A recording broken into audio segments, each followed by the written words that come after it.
Assalamualaikum warahmatullahi wabarakatuh. Selamat siang sahabat-sahabat bonsai.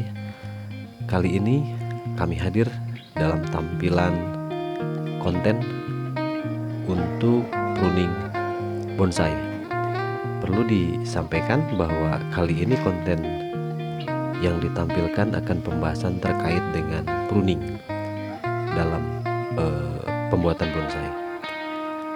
Teman-teman yang berbahagia, ada beberapa tahapan dalam pembentukan bonsai, salah satunya bagian proses pruning atau peremajaan daun.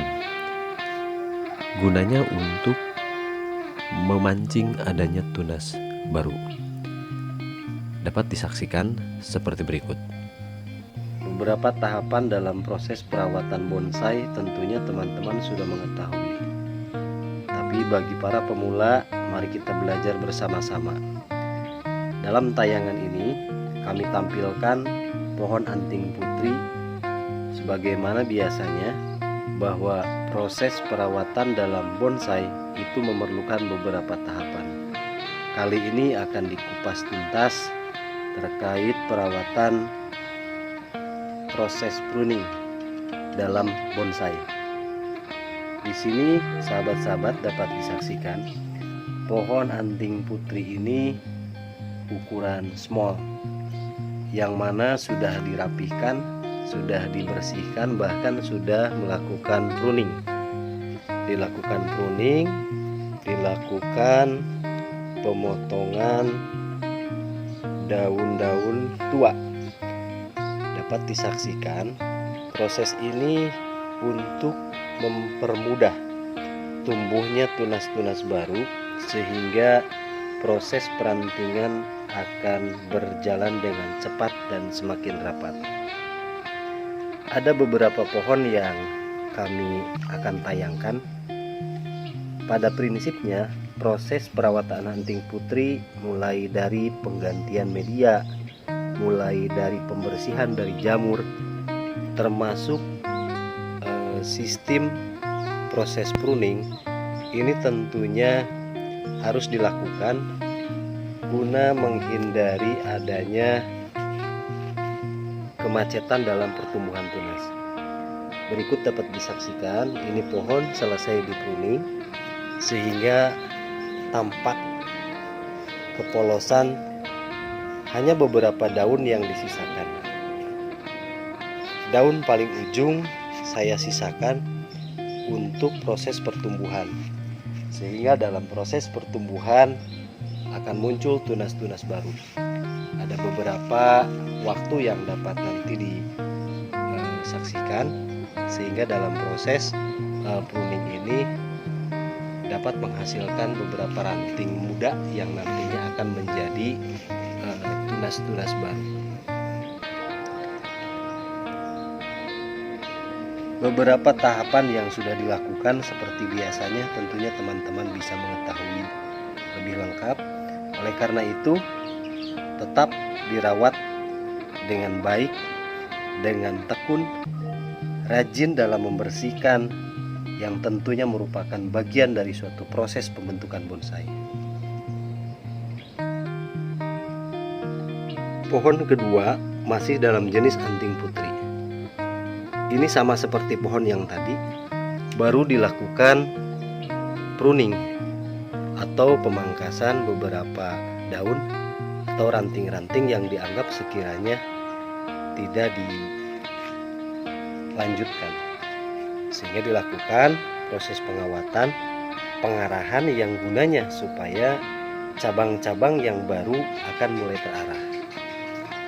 Dalam proses pruning ini dapat terlihat adanya beberapa alur gerak yang nantinya akan menjadi dasar ketika si bonsai tersebut mau dibuat gaya atau style seperti apa.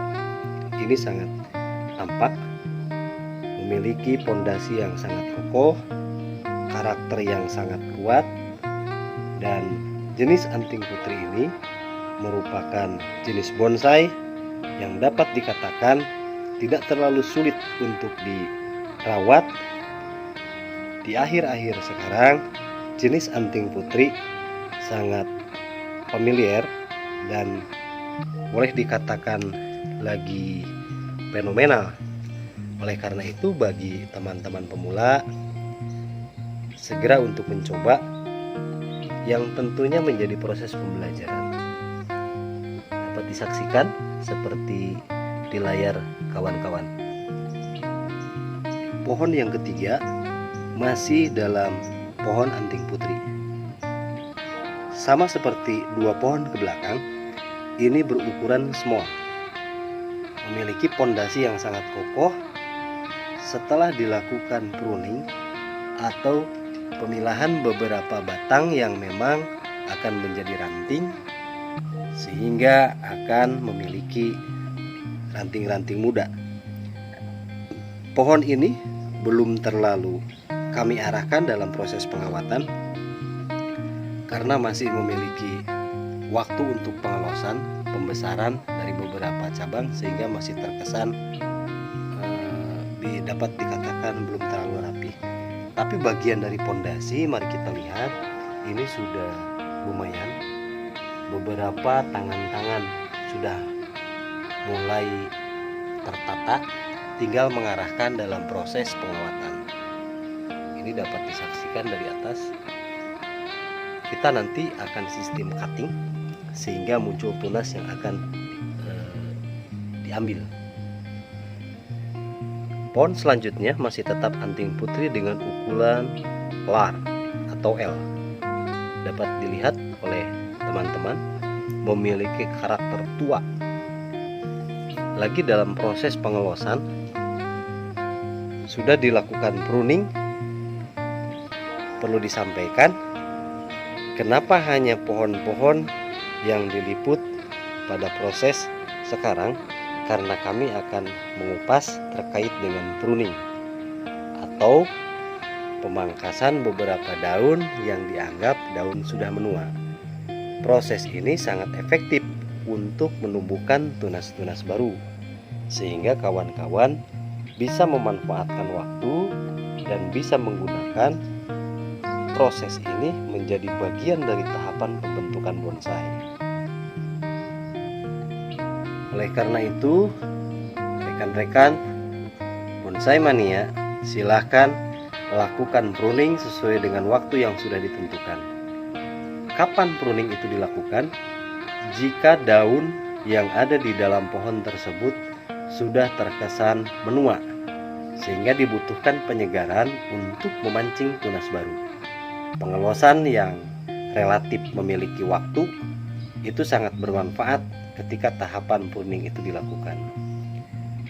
Rekan-rekan, sahabat bonsai yang berbahagia, beberapa ulasan yang barusan divideokan mudah-mudahan dapat bermanfaat. Sekalipun dalam proses ini cenderung diliput secara singkat, tapi paling tidak rekan-rekan mengetahui manfaat dari proses pruning tersebut. Tetaplah berkarya, tetaplah selalu konsisten dalam menentukan tujuan arah pohon ke depan. 3 faktor yang pernah saya ulas: hobi, investasi, dan kontes. Itu merupakan panduan yang harus teman-teman pegang. Ke arah mana kita akan bermain bonsai bisa ditentukan oleh sikap kita sendiri. Demikian yang dapat disampaikan. Selamat sore. Salam satu hobi, tetap semangat, yakinkan semua proses yang kita lalui akan mendapatkan keberkahan. Senantiasa mudah-mudahan kita diberikan kesehatan, diberikan umur panjang yang berkah, sehingga teman-teman dapat menikmati beberapa tahapan proses dengan hasil yang memuaskan. Terima kasih. Assalamualaikum warahmatullahi wabarakatuh.